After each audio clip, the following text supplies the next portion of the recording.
자, 이 정도로 해서 이제 요거는 이제 맞추도록 하겠고요. 조금 제가 길게 말씀을 드렸는데, 이거 짧게 얘기하면 하루씩 짧게 하고, 저도 이제 한 두 번, 이게 세 번째 방송인 것 같은데, 이게 추가적으로 이제 정보가 계속 쏟아져 나오고 있고, 우리가 내년 총선을 위해서는 인요한 위원장의 뭐라 그럴까요? 이 패밀리 백그라운드하고, 그 다음에 그 이후로 대한민국, 그리고 이제 의료에는 물론이고 정치판에서, 우리 보수우파 정치판에서 어떠한 발언과 생각으로, 그리고 어떠한 타이틀을 들고 일을 해왔는지 아는 것도 굉장히 중요한 것 같습니다. 그래서 설명을 조금 자세히 했고요. 자, 이번에는 용해인 하면요. 이 기본소득당인데, 뭐 기본소득당 하면 뭐 잘 모르실 거죠. 기본소득당 이름부터도 이재명식이잖아요. 이름부터도 저는 솔직히 마음에 안 들어요. 기본소득당이 어디가 있어요? 이게 뭐 북한 뭐 노동당입니까? 기본소득당하게? 이게 전부 사회주의적 색채가 많이 나는 이게 정책들이에요. 이거 누구가 원조입니까? 대한민국에서. 이거 이재명 표잖아요. 이게 그러니까 민주당 비례정당에서 나와가지고 지 잘났다고 해서 그 기본소득당 하나 만들어가지고 1인 정당으로 지금 뛰고 있는 용해인입니다. 용인에서 뛰고 있어요. 용인 이 지역인데 뭐 내년에 또 여기서 나오겠죠. 자, 그래서 이 용해인과 그 다음에 홍준표 간에 오늘 대대적인 설전이 벌어졌습니다. 홍준표도 한 가닥 하는 사람인데 이게 용해인한테 지겠습니까? 용해인을 무시해서가 아니라 용해인을 무시할 이유도 없고 무시할 필요도 없고 내가 뭐 아무 관계도 없는 사람인데 그거는 왜 치지 않느냐? 바로 그 홍준표의 근성을 보면 홍준표가 용해인이 아니라 다른 사람한테도 질 사람이 대한민국에 누가 있어요? 끝까지 싸우지. 고성 몸싸움만 안 하고 다 살벌한 거예요, 현장에서. 바로 뭐냐면 작년에 이제 퀴어 축제 할 적에 대구시장 홍준표하고 그 다음에 대구경찰청하고 딱 붙었잖아요. 고난 문제를 가지고. 예, 고난 문제. 요거를 오늘 다시 이제 용해인이가 문제 제기를 한 거예요. 도로 점용 허가권을 과연 누가 가지고 있느냐? 요걸 가지고 이제 싸웠지 않았습니까? 요걸 기본소득당이 용해인하고 둘이 싸웠는데 오늘 국감이 대구시청에서 열렸어요. 한마디로 당연히 용해인은 그거 위법이야. 월권이야 네가. 딱 그러니까 야 까불지 마. 법은 내가 더 잘 알아. 요런 식으로 이제 한바탕 붙은 겁니다. 그러니까 용해인 의원이 이제 대법원 판결들 쫙 갖다 놓고 법제사 해석도 쫙 갖다 놓고 집회허가는 명백하게 월권이야. 위법 그건 경찰에서 가지고 있는 거지 대구시장 네가 갖고 있는 게 아니야. 이 얘기는 겁니다. 월권이라는 것은. 그거는 위법 행위야. 왜냐면 홍준표가 허가 안 한다고 그랬잖아요. 그 당시에 도로를 점용하니까 그거 내 권한인데 못해. 그리고 대구시 공무원들 수백 명이 달려들고 막아버리니까 경찰이 싹 쓸어버렸잖아요. 예. 그래갖고 이제 붙은 거 아닙니까? 그러니까 이제 이 용해인이가 이제 경찰표를 들은 게 한마디로 그거는 대구시장 홍준표 당신의 월권이고 위법행위고 공무집행 방해야. 그러니까 이제 홍준표 시장이 퀴어 문화축제를 반대한 적이 없고 집시법 시리즈에 따르면 거기는 집회 제한 구역이다. 그래서 집회하려면 대구시로부터 도로 점용 허가를 받아야 된다. 이러니까 이제 용해인도 이런 거 가지고 또 내년 총선 때 이 밥거리를 삼아야 되는데 지겠어요? 시장님 말은 헌법의 위배를 주장합니다. 세게 나왔어요. 헌법 위반. 헌법까지 나왔어요. 관련 법 정도가 아니고. 그러면서 수많은 판례에서 지자체의 허가를 받아야 하는 것은 아니라고 명시를 하고 있다. 지자체 장하고는 관계가 없다는 얘기죠. 그러면서 2014년도 중앙지법, 2016년도 대법원 판례, 그리고 이번 사안과 관련한 법제처 유권 해석 반려를 근거로 제시했습니다. 그러니까 열이 팍 난 겁니다. 고속도로를 막고 집회를 하면 되는 것이냐? 법은 내가 더 잘 안다. 아주 소리를 확 높이고 논쟁과 고성이 이어졌습니다. 그러니까 이제 우리 국민의 감사 반장이 김용판 경찰 출신 의원이에요. 중재에 나서가지고 다행히 싸움이 끝났다고 합니다. 예. 자, 그래서 지난 6월 17일 날 대구 중구에 있는 퀴어 문화축제에서 경찰하고 대구시하고 정면 충돌했는데 이 행사 주최 측에서요. 대중교통 전용지구인 중앙로에 무대 설치 차량을 딱 진입시키려고 하니까 대구시 공무원들이 막아섰고 경찰은 무슨 소리야? 이건 적법한 집회야. 그래서 차량이 진입하도록 길을 터줬어요. 여기에서 대구시 공무원들하고 경찰이 정면으로 충돌한 사건이 오늘 다시 재현된 것입니다. 자, 이번에는 이제 마지막으로요. 이제 고민정 얘기를 하겠습니다. 자, 이 자료화면을 잘 보십시오. 얼마나 다정하게, 예? 야, 이 손을 얼마나 고마워하고 눈까지 살짝 감고요. 예. 야, 눈물찍 고민정. 이재명 상임위원에게 진심 감사. 이 정도면 무슨 말씀인지 알죠? 자, 사면령을 내렸다. 저는 지금 수박으로 찍혀갖고 쫓겨날까 말까 하는 지금 사선에 걸려 있는데 지금 이걸 고민정이가 지금 우리가 싸울 때가 아니야. 요 얘기를 듣고 감격한 겁니다. 감격을 해가지고 저렇게 자기 아버지나 자기 엄마한테 저렇게 고맙다고 한 적이 있는지 제가 참 궁금해요. 네. 자, 그래서 오늘 아침에 이재명이 일성 중에 하나가 더 이상 왈가왈부 하지 마 이렇게 사면령을 내렸잖아요. 그러니까 고민정의가 용비어천가를 문비어천가를 쫙 읊어요. 작은 차이를 넘어서지 않은 대표님의 결단에 진심으로 감사하다는 말씀을 꼭 드리고 싶습니다. 진심 꼭 세요. 예. 자, 그러면서요, 이재명 대표님이 오시길 얼마나 기다렸는지 모르겠어요. 대표님의 복귀를 진심으로 환영합니다. 아직은 완전하게 건강이 다 회복되지는 못했지만 수많은 당원들과 그리고 국민들의 열망 속에서, 응원 속에서 하루속히 완전하게 건강을 회복하시기를 다시 한번 기원합니다. 말도 잘해요. 하기야 뭐 대변인 했으니까 무슨 말을 못하겠습니까? 기가 막힙니다. 제가 그래서 여러분께 소개시켜주는 거예요. 아부하려면 이 정도는 해야 된다. 그러면서요, 8월 말에 시작된 대표님 단식부터 약 2달간에 거칠 기간 동안 민주당은 거친 바다 한복판에서 거대한 태풍을 만난 시간이었다. 이렇게 얘기를 하고. 그러니까 이게 당신이 선장이 없으니까 얼마나 우리가 고통스러운 줄 아십니까? 요 얘기죠. 네. 아주 제가 눈물 나려고 그래요. 야, 고민정이 다시 봤어요. 아주 고수준입니다. 예. 딱 아부 하나만 고수준. 예. 그러면서 때로는 배가 부서지기도 하고 칠흑 같은 암흑을 만나 한 치 앞을 내다보기 어려울 때도 있었다. 다양한 의견이 분출되는 가운데 누구도 완벽하게 만족시킬 수 없는 순간들도 많았다. 하지만 처음부터 끝까지 대표께서 놓지 않았던 것은 단합과 단결이었다고 생각한다. 오래간만에 기승전결이 맞는 고민정의 발언이 아닌가 생각이 듭니다. 예. 자, 이 정도가 되면 내년에 광진 갑은 고민역가다. 끝났다 이거예요. 그러면 바로 이선으로 간다. 착각에 빠져 있는 겁니다. 세상 모르죠. 예. 그러다 보니까 이 고민정의가 왜 이렇게 이거는 뭐죠? 말로 홈런성 발언이에요. 왜 그러느냐? 저도 이제 이런 게 방송에 들었잖아요. 지금 추미애가 친명 핵심이잖아요. 추미애가 이 판 돌아가는 걸 모르겠어요? 그러니까 벌써 추미애가 고민정의는 안 된다 딱 알고, 고민정의를 못 맺는다 알고, 광진 옆에로 넘어가려고 한다는 거 아닙니까? 광진 갑인가 어디로. 그러니까 지금, 자, 추미애는 신발을 이제 바꿔 신고 옆집으로 가려고 그러고, 이재명이는 사면령을 내리고, 그러니까 이 자리는 내 거 딱 자신 만만한 겁니다. 그러니까 이 정도 없는 거예요. 예. 저도 뭐 고민정의 뉴스 나오면 뭐 빠짐없이 거의 보도해 드리는데, 기승전결 이렇게 말 잘하는 거 오늘이 처음인 것 같습니다. 그래서 국가와 국민을 위해서 머리를 써서 지금 이번 시간에도 말이죠. 제가 인여한 연대 세브란스 교수가 우리 국민의힘의 혁신위원장으로 이제 공식 임명을 받았습니다. 자, 최고위에서까지 통과가 됐어요. 그래서 인요한 위원장이 기자들하고 이제 이 간담회도 가졌어요. 그래서 인요한 위원장의 첫 일성, 이것을 정리해서 드리도록 하겠고요. 좀 더 자세하게 인요한 위원장이라고 하는 분은 과연 어떤 사람인지 여러분께 쭉 상세히 설명을 하겠습니다. 자, 그래서 인요한 위원장은요, 이미 여러분께 말씀드린 대로 이 4대째 지금 우리 한국에서 활동을 해 오시고 있는 분인데, 그럼 이 패밀리 백그라운드가 아주 대단하신 분입니다. 예, 그래서 저도 지금 이제 온라인 커뮤니티에 어떤 반응들이 오는지도 한번 챙겨봤는데요. 전반적으로 긍정적 평가가 압도적으로 많은 것 같아요. 예, 그래서 인요한 위원장이 기자들한테 이제 첫 일성은 나는 순천에서 태어났어. 나는 반골 기질이 있어. 이런 얘기를 했거든요. 반골 기질이 있다고 하는 것은 이번에 이제 이 김기현 이 대표 체제에서 제일 지금 비판의 이 목소리 중에 하나가 뭐냐? 대통령실하고 좀 쉽게 얘기해서 좀 쓴소리를 하라 이런 것 아니겠습니까? 그러니까 인요한 위원장이 나는 반골 기질이 있어. 예, 순천에서 태어나서 이 얘기는 이 쓴소리를 마다하지 않는다 이런 얘기했지 않습니까? 자, 그런 데다가 이 김건희 회장이 그동안에 얘기했던 나는 이제 와이프 하고 자식 빼놓고 싹 다 바꿔야 된다. 삼성을 이제 개혁한다. 이럴 때 그런 얘기를 했는데요. 그 이건희 회장의 말을 또 인용했습니다. 그러니까 반골이야. 자식하고 와이프 빼놓고는 다 바꿔야 돼. 이 얘기는 현 국민의힘을 근본적으로 수사하겠다. 더구나 이분이 이제 의사잖아요. 자, 그래서 기대치는 상당히 좀 높게 가져도 되지 않을까. 다만요, 지금 이제 이 정가에서 나오는 소리를 보면 권한이 과연 어디까지 주겠느냐. 과연 총선 공천하고 인재 영입, 공천 관리 문제 이런 데까지도 이 혁신위의 제안을 받아들일 것이냐. 요거에 따라서 혁신위의 성공 실패 여부가 판가름 나지 않겠나. 이러한 이제 이 목소리도 상당합니다.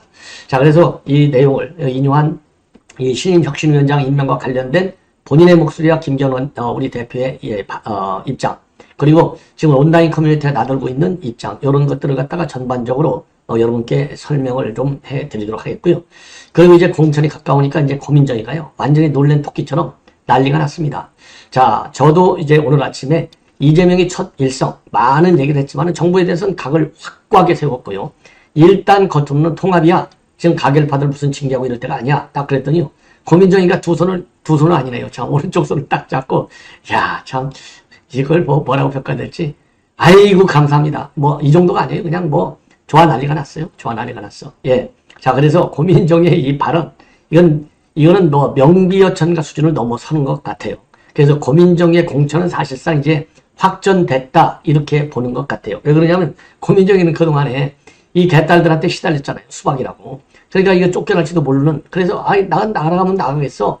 뭐, 나가려면 나가겠어. 이렇게 무슨 당당하게 아니라 억울한 측면에서, 한마디로, 더러워 죽겠네. 그러나 나가면 나가지 뭐. 이렇게 반응을 보였는데, 이재명이가 무슨 지금 가결파 색출하고 이럴 때가 아니야. 그러니까 그냥 손을 꽉 잡고요. 자기 부모한테도 이렇게 고마움을 표시했는지 참, 좀 이해가 안 가네요. 예. 이런 걸 보면요. 이 경륜이라는 것을 참 무시할 수 없는 것도 같아요. 예. 좋게 얘기하면 순진하고, 그냥 그저 얘기하면 장 감이 없다, 뜬금이 없다. 그러니까 항상 고민적인 수준이 좀 뭐하다. 이런 얘기가 많이 나오는 거 아니겠어요? 그리고 오늘 대구시 국감에서 홍준표 대구시장이 드디어 승리를 확 내버렸어요. 용해인하고 딱 맞붙었는데, 야, 까불지 마. 법은 내가 더 잘 알아. 고성하고 난리가 났습니다. 그래서, 지금 이제 김용판 현장, 반장이 뜯어 말리는 바람에 사고가 더 악화되지 않았다는 겁니다. 퀴어 축제 대구시하고 경찰하고서도 그때 완전히 맞짱 떴잖아요. 예, 난리가 났지 않습니까? 그러더니 그 문제를 가지고 용해인 의원이 판례를 갖고 얘기하니까, 야, 너 까불지 마, 임마. 내가 지금 변호사인데 어디서 까불고 있어, 이거. 난리를 친 거죠. 예. 이게 참 다 본업이 드러났어요. 예. 자, 그래서 이 정도를 가지고 제가 이제 하나씩 설명을 해 드리겠는데요. 우선 인용한, 지금 이제 파란 눈을 가진 한국인, 이렇게 이제 많은 닉네임이 붙어 있고요. 책도 많이 쓰고, 뭐 이런저런, 이 평가가 비교적 굉장히 좋은 분 중에 한 분이에요. 예. 특히 의료 분야에서는 아주 뭐 획기적인 것이죠. 왜냐하면 외국인이 대한민국 이사 곳이 1호 합격자입니다. 자, 그리고 이제 이 증조할아버지, 할아버지, 본인, 그 밑에 이제 자식들 4대가 한국에서요, 의료 활동, 선교 활동, 이런 활동으로 아주 어마어마한 업적을 가지고 있는, 그러한 가정 내력을 가지고 있어요. 자, 그래서 우선요, 압축해서 이 자료 화면을 하나 제가 준비했는데, 요걸 보시면, 이거 아마도 좀 이거 제 스마트폰이 작아서 잘 안 보실 텐데, 우선 간단하게 말씀을 드리면, 전남 순천의 1959년생, 그리고 이제 복수 국적자로 되어 있고요.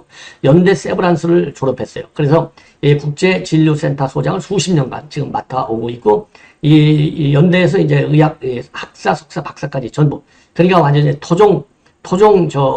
우리 국산, 한국산이나 마찬가지예요. 예.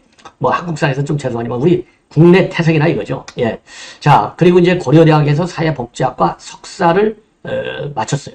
예. 그리고 이분은 태어나기는 순천생이 아니고, 보도에 따라서 약간 다른데 제가 알기로는 군산에서 태어났는데 아버지를 따라서 순천으로 이사를 가가지고 순천에서 거의 살아온 것이죠. 그래서 이제 순천생 그러는 거예요. 그리고 본인도 나는 순천생이기 때문에 나는 반국유질이 강해. 이렇게 얘기하고 2012년도에 특별기화 1호로 한국인 국적을 가졌고요.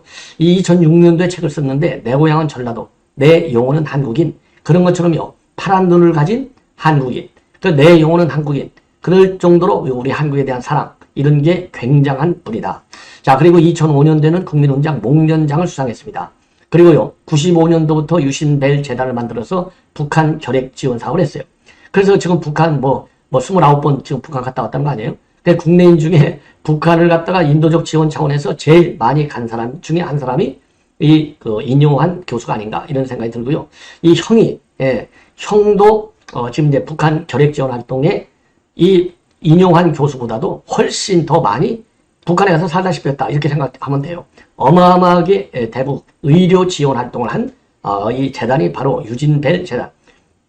북한 문제를 다루는 분들은요, 유진벨 재단을 모르는 사람 없어요. 그런 간첩이에요. 예, 그 정도로 어마어마하게 이 결핵과 관련해서 대북 지원 활동을 했다. 예, 이렇게 알려져 있고요.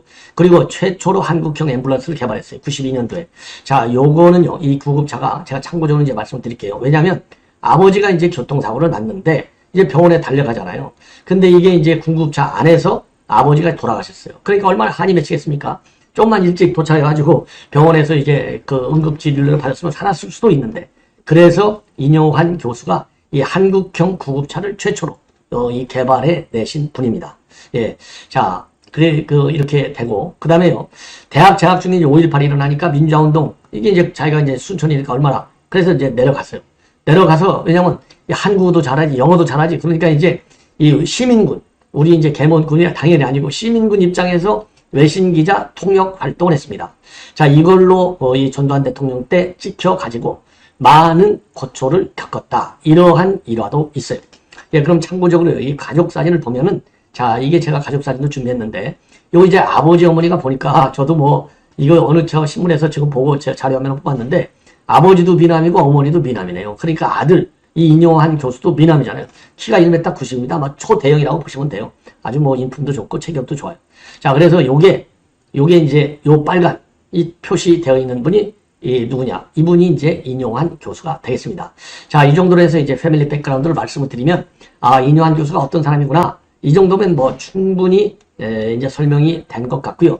그 다음에 그러면은 이거는 이제 개인 인용환이고, 그 다음에 우리 국내 보수 정치권과의 관계를 말씀을 드린다면, 2012년도 박근혜 정부 그 대선, 박근혜 그러니까 새누리당 대선 후보 선대위에서 말이죠, 100% 대한민국 대통합위원회가 있었는데 여기에서 부위원장을 맡았습니다.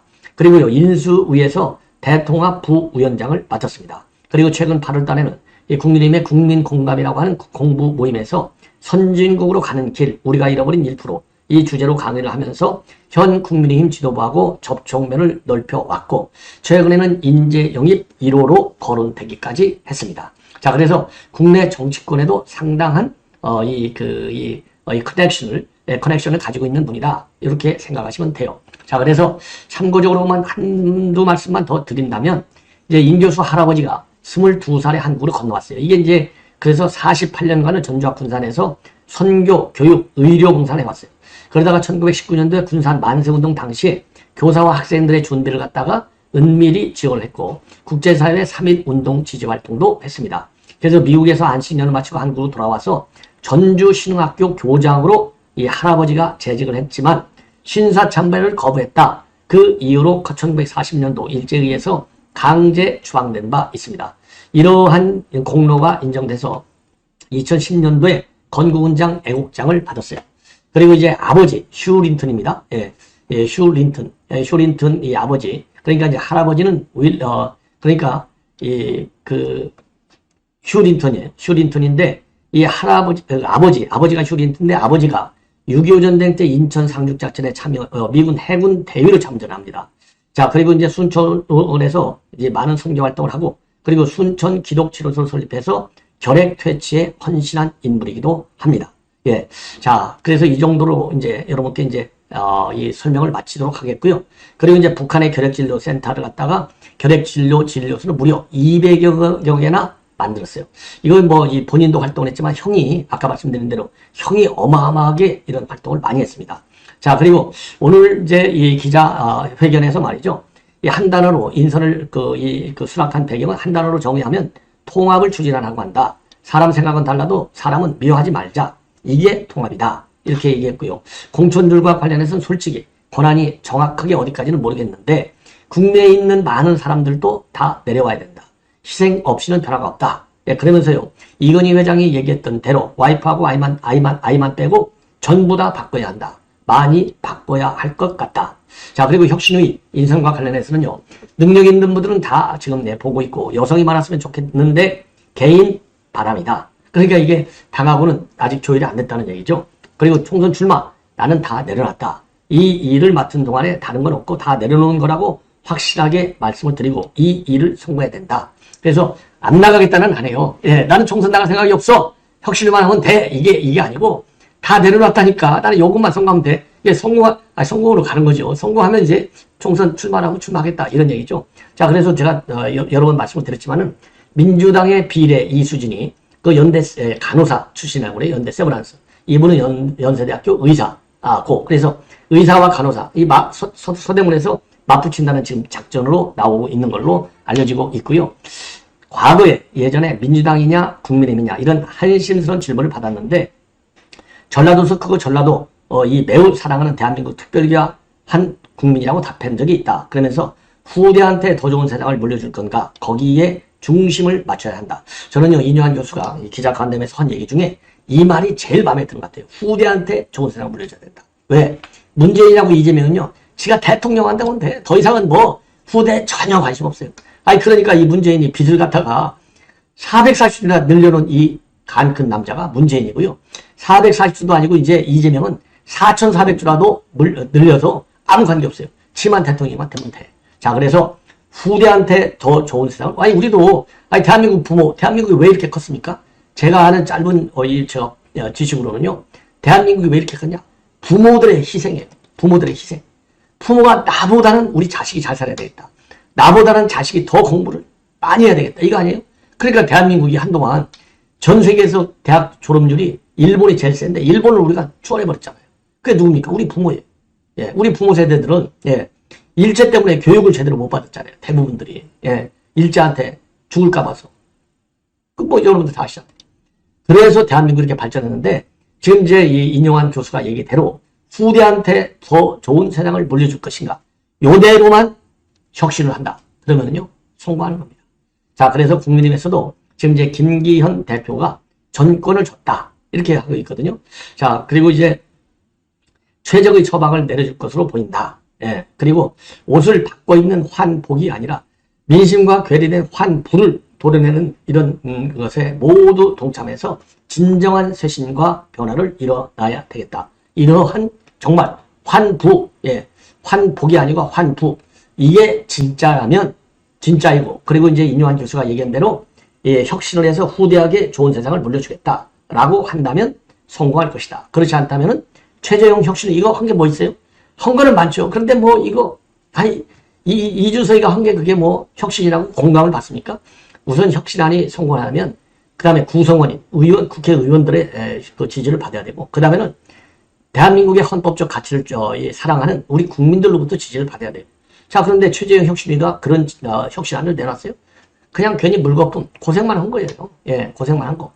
어쨌든 자 그래서 이 제대로 좀 혁신을만 하면 성공을 할 수 있는데 그래서 지금 이제 이 온라인 커뮤니티 보면요 그 어느 누구 지금까지 이제 혁신위원장으로 거론됐던 사람들 뭐 미안한 얘기지만 뭐 다 알잖아요. 예, 뭐 김한길서부터 시작해갖고 김한길, 정운찬, 뭐 김병준, 그 다음에 심지어 하태경, 심지어 윤희숙까지 다 나왔잖아요. 뭐 그 사람들을 폄하하고 이런 걸 떠나서 아이 뭐 예를 들어서 하태경, 윤희숙이가 그 윤희숙, 하태경 이름이 최고에서 나왔대요. 그러니까 현 국민의힘 지도부 그 수준이 그 수준인 거예요. 미안한 얘기지만 그 머리에서 우리가 고민적인 수준 얘기할 때가 아니에요. 어떻게 하태경하고 윤희숙이 공부를 많이 하고 적게 하고는 그 문제가 없어요. 그거 뭐 공부 많이 하면 지식이 많은 거고 작게 하면 공부 작을 수도 있지만 지금 세상은 뭐 학력